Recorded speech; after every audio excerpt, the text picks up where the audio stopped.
वालेकुम अस्सलाम। अच्छा, ये हमारा एक बड़ा कॉमन कॉन्सेप्ट है इस्लाम में कि इंसान हज़रत आदम के ज़रिए उनकी नस्ल परवान चढ़ी और हज़रत आदम को अल्लाह ताला ने मिट्टी से बनाया। लेकिन अब साइंस हमारी इस नतीजे पर पहुंच चुकी है और हर जगह पे बड़ा ज़ोर शोर से साइंटिस्ट भी ये बात कर रहे हैं कि एवोल्यूशन जो है वो एक अब थ्योरी नहीं रही, बल्कि उसके हमें काफ़ी सारे शवाहिद भी मिल चुके हैं। और ना सिर्फ ये कि शवाहिद मिल चुके हैं, बल्कि अब उसको फर्दर साइंस पढ़ने के लिए एज अ बेसिस पढ़ाया भी जाता है कि उसी के ज़रिए हम इंसानों की स्पीशीज़ को समझ सकते हैं। और it's not just in the western world but also in the east, in the Muslim world. अगर हमने कुछ पढ़ना है और स्कूल में, कॉलेज में, कहीं पे भी अगर हमने बायोलॉजी में कुछ भी पढ़ना है तो we have to study evolution. तो वेयर इज़ द रिकन्सिलिएशन? हम इसको या तो इस बात को हम मान लें कि भाई like how do we reconcile it? Does Islamic philosophy counter the concept of evolution? And if it does, where? And what is the proof? That's your question? Yes. Okay. पहले तो ये मैं आपको बता दूं कि the theory of evolution is still actually a theory. It is a very political push by the radical left जो कि इसको propagate कर रहे हैं. Obviously उनका मुकाबला भी तो radical right of the American Republicans से है, जिसकी जो बैकिंग है वो एवेंजलिस्ट्स के पास है और the church actually backs up the radical right philosophy, and I don't really blame the current mass जो कि लेफ़्ट की तरफ टिल्ट करता है। फिर तो ज़ाहिर है वो ऐसी बातें मानेगा, बिकॉज उनकी जो मुकाबले की बातें हैं वो ऐसी खुराफात पे मबनी हैं जो कि आपको पता है मेरे से बेहतर के इंजील में किस तरीके से उन्होंने ऐसी ऐसी कहानियाँ डाल दी हुई हैं to cater for whatever need there was 3, 4, 5, 600 years ago, or maybe even before that, for a couple of thousands years ago. तो वो जो भी कहानियाँ आती हैं उसकी फिर ज़ाहिर है फिर उसको बैक करना पड़ता है as a word of God. तो वो तो फिर उसके मुकाबले में तो नेचुरल रिएक्शन था एथीज़म का और रेडिकल लेफ्ट की उस फिलॉसफी का, डार्विनिज़म का। सो ये बात मान लेना कि डार्विन की थ्योरी एक लॉ की हैसियत इख्तियार कर गई। You have to look at the bigger landscape of what's actually going on in the West and why science actually, even though it did not really produce evidence, still tilts towards claiming this as a law and is being published as a law now. Because of course वो political, मैं इसलिए political कह रहा हूँ because all the universities which actually need the research donations and the funds, they actually have to have a political backing. That's why the word law had to come into place, because there's so much that you can spend on a theory. तो ये तो आपको मैं through Islamic philosophy बता रहा था। Even तो Bible में इसकी बड़े क्लियर शवाहिद भी हैं कि इंसान से पहले क्या मामला चल रहे थे। When we think Darwin, we think dinosaurs, when we think giraffe and then intermittent species of the horse, stretching its neck, कि वो इतने उसने अपनी गर्दन को खींचा लाखों साल तक कि वो अब वो ज़राफ़ा बन गया। तो हमें पता है कि वो ये थ्योरी तो है, मगर उसको as a law and as an evidence based theory है कि नहीं? Of course not. किसी भी जो मैं आपको स्टेटिस्टिकली बताता हूँ ताकि आपको पता चले कि ये साइंस को रिफ्यूट, इस थ्योरी को रिफ्यूट कैसे करना है। ये अलग बात है कि फिर उसके बाद हम बात करते हैं कि इस्लाम कैसे उसको फिल इन करता है ऑल ऑफ दोज गैप्स।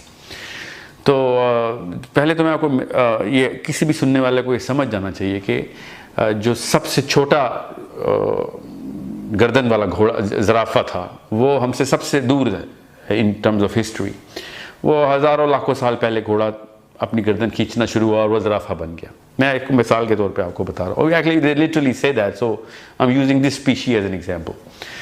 सो कुछ 2 लाख साल पहले वो छोटी गर्दन वाला ज़राफ़ा था, 1.5 लाख साल पहले वो थोड़ी सी मीडियन गर्दन वाला था, फिर लाख साल पहले या जितने भी 10 लाख साल पहले तक वो उसने फिर अपनी गर्दन खींची और वो ज़राफ़े तक आ गई। Now, of course, the species did expand just like human beings have expanded in size, आदम के दौर में कम इंसान थे, अब 7 अरब हो चुके हैं। तो बिल्कुल इसी तरीके say that small neck horse was the least amount in number, and then the current day giraffe is way more in number than the mother giraffe, which was of a smaller sized neck. Now वो करीब भी ज़्यादा है हमसे, जो कि दरमियानी गर्दन वाले इंटरमीडिएट स्पीशीज़ हैं, वो ज़्यादा करीब भी है हमसे इन टर्म्स ऑफ हिस्ट्री। तो द रियल क्वेश्चन इज़ कि इंटरमीडिएट स्पीशीज़ कहाँ हैं? इतने पुराने फॉसिल्स आपको उस छोटी गर्दन वाले ज़राफ़े के मिल गए हैं, जो कि इतने थोड़े से थे, जो कि असल में घोड़े हैं वो असल।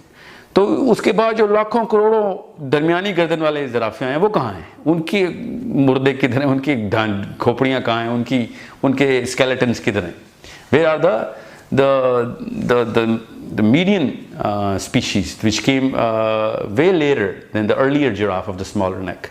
Now this actually is a bigger question to ask, and you will see कि इसकी basis के ऊपर they do not have any answer. This is why I'm saying statistically evolution cannot possibly be a law, because any thinker who claims to be a scientist would know that there is no actual evidence between the original species and the current day species, of whatever species that you want, from the jellyfish to the giraffe and the human beings. अब रही बात Neanderthal की. Neanderthal is the supposed ancestor of the human beings, which is the intermittent species between the monkey and the ape and the human, the current day human. उसके अलावा by the way कोई species मिलती नहीं है. Neanderthal by the way और big size skeletons जो कि मिले हैं इनको, और मिलते भी रहेंगे, बिकॉज वो थे तो सही। वो 20-20 फुट लंबा इंसान कहाँ से आया? वो ज़ाहिर है उन्होंने कहा भैया वो पहले गोरिल्ला था, फिर उसकी एक स्पीशी निकली, एक बड़े साइज़ का स्केलेटन निकला है, बिल्कुल एक टोटली डिफरेंट स्पीशी निकली है जो कि बिल्कुल इंसान की शक्ल की है, और उसकी आपने तस्वीरें देखी होंगी, एक बंदर से करते करते इंसान की तरफ जो तस्वीरें बनाते।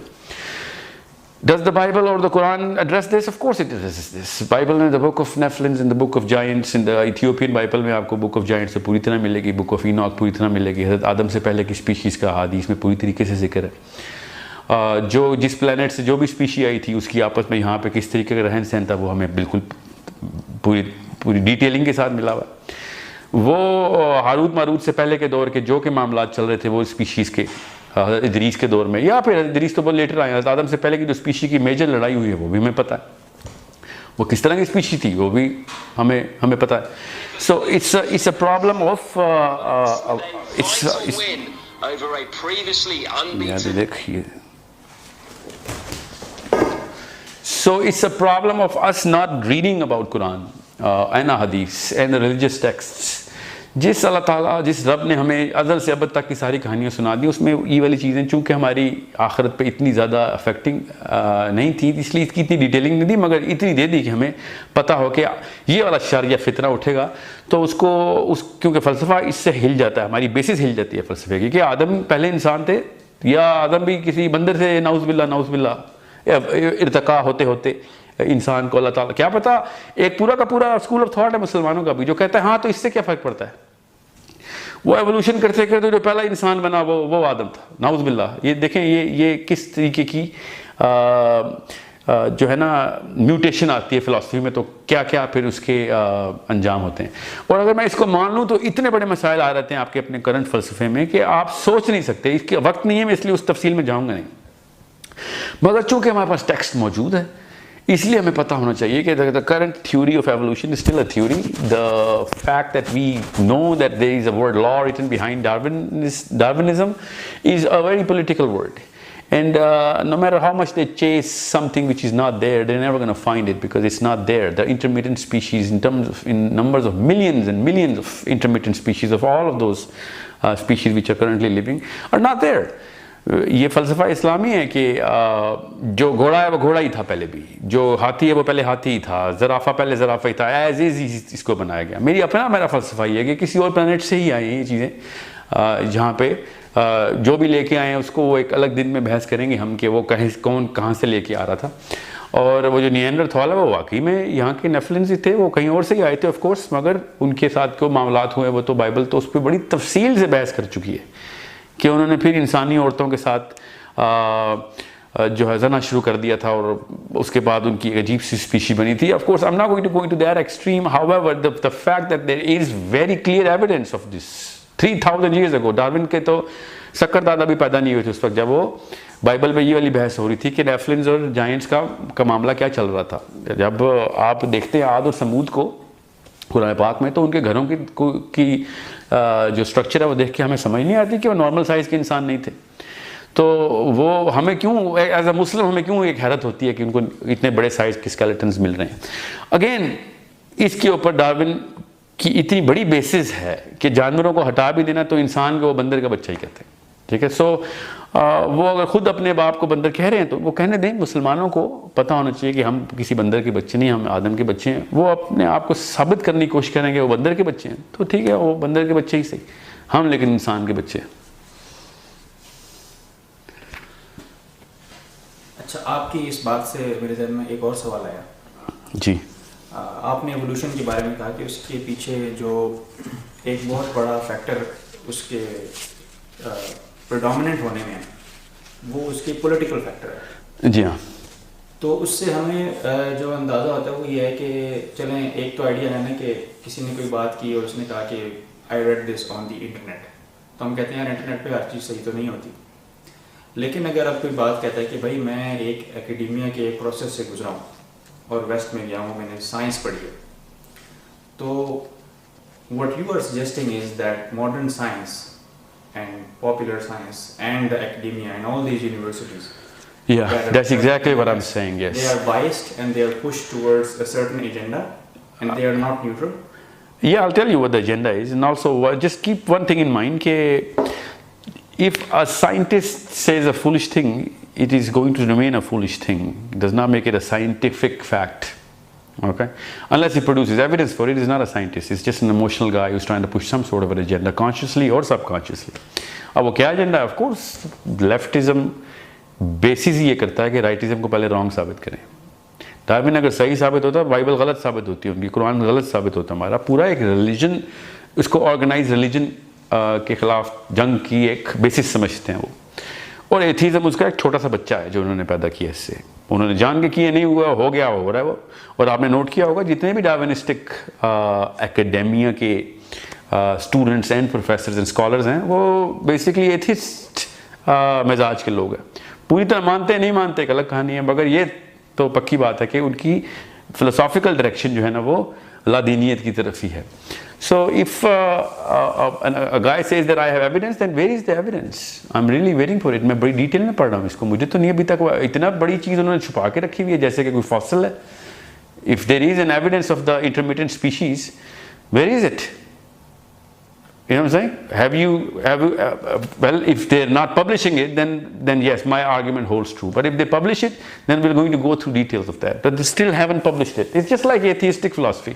जब तक कि वो ये नहीं सबूत दे देते कि something came out of nothing, तब तक हमें अपनी किताबें पब्लिश करने का की फोर्स कम नहीं करनी चाहिए। अगर वो इसी तरीके से डार्विनिस्टिक फिलॉसफी के लोग जब तक ये इंटरमीडिएट स्पीशीज़ की पूरी स्टेज वाइज एविडेंस नहीं देते हमें, तब तक मैं कैसे मान लूँ बगैर एविडेंस के। मैं अपने फैक्ट्स आपको बता रहा हूँ कि जो कि 3000 साल पहले की बाइबल और 1400 साल पहले का कुरान क्लियरली बता रहा है। बिफोर साइंस किसी भी किस्म का जरसूमा भी नहीं था दुनिया में ज़हनी तौर पे, तब अल्लाह ताला ने ये सारे एविडेंसेस हमें दे दिए थे कि यहाँ पे ऐसे कुछ चल रहा था। तो हम तो एविडेंस से बात करें based on very historic evidence of the Quran कि ये उस वक्त कहाँ से इनको पता चला था कि सब कुछ हो रहा है। उनको तो फॉसिल्स नहीं मिले थे, हमें तो आज स्मूथ के फॉसिल्स नहीं मिले थे ना। हमें तो ये नहीं पता था कि एविडेंस के थ्रू तो नहीं, हम तो ईमान के थ्रू अल्लाह की बात मान रहे थे डायरेक्ट। ठीक है, सो आप भी बता दें आपका कौन है जी, आप साइंस आपका रब है तो दिखाओ, फिर निकालो गड़े मुर्दे, लिटरली गढ़े मुर्दे उखाड़े ना ज़रा, हमें भी हमने देखने हैं वो गड़े मुर्दे, चाहे वो जानवरों के ही क्यों ना हो। राइट, ये आपने बड़ा अच्छा एक्सप्लेन कर दिया इसको। मैं अपने सवाल को दोबारा करूँगा जी कि आपका जवाब तो मुझे मिल गया, but that is opening another can of worms. Like what? That is that I cannot trust the academia and the science because it's politically biased. It's not just about evolution, but about everything else as well. Yeah, well, you can extrapolate that sort of a conclusion out of my question, because I actually gave it in a flavor which has that sort of a room where you can actually take a few of these flavors out of it. But yeah, I'll hold my grounds on this one, क्योंकि देखें फल देख के दरख्त का फैसला किया करे कि दरख्त के बारे में क्या राय रखनी है। तो आपने बिल्कुल इसी तरीके से डार्विनिज्म का फल देखे ना क्या है। तो मैं ये नहीं कह रहा हूँ कि साइंस पूरी का, हर फिजिसिस्ट का, हर केमिस्ट का मकसद है कि बाइबल के खिलाफ बात चले, ऐसे नहीं है। मगर डार्विनिज्म के थ्रू जो सबसे बड़ा बेनिफिट रीप कर रहे हैं ना, वो वाकई एथिस्टिक और गॉडली फिलॉसफी को किसी भी लेवल के ऊपर काउंटर करना है। So in case of Darwin, I think this is a very good play for any sort of a leftist कि इसको ज़्यादा से ज़्यादा पुश मिले ताकि नई जनरेशन को ज़्यादा से ज़्यादा कन्फ्यूजन मिले और वो एविडेंस की तरफ आए। ये कुछ छोटी बात नहीं है कि फिलीपीन से लेके अमेरिका तक जितने मुल्क बनते हैं बीच में, सब के सब डार्विन की बेस के ऊपर एथीज़म के लिए डार्विन को as a first argument present करते हैं। ये कोई छोटी बात तो नहीं है ना। So you think I would be naive not to look into that sort of a possibility कि कोई political agenda है? तो of course not. In terms of evidence of where the political agenda is, of course, universities जितनी भी Ivy Leagues की हैं वो अपनी funding और donations कहाँ से लेती हैं? Based on some sort of a practicality of that research. तो वो तभी आएगी ना जब उनको पता होगा यार ये इनको तो इनका तो मुंह बंद होगा ना किसी तरीके से, जो चर्च का बैनर लेके या मस्जिद का बैनर लेके आगे आ रहे हैं बार बार, क्योंकि उनसे उनकी तो कुर्सी हिल जाती है पावर की, वरना तो अल्लाह का निज़ाम आ जाएगा ना।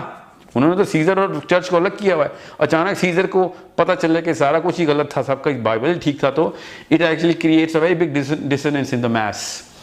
सो if I were a think tank, I would have put a lot of money against the, or if I was a leftist think tank, I would have put a lot of money against the church for the pro-Darwinistic approach and calling it a law even if it's not a law. Law की basis है, उसमें मेरी कोई राय नहीं है। Law कैसे law बनता है? Based on a pattern of evidences in terms of a validation that comes through many critiques. ऐसे थोड़ी कोई चीज़ law बन जाती है। मेरी भी psychology में बहुत theories हैं। You think I'm ever going to be published in the DSM journal?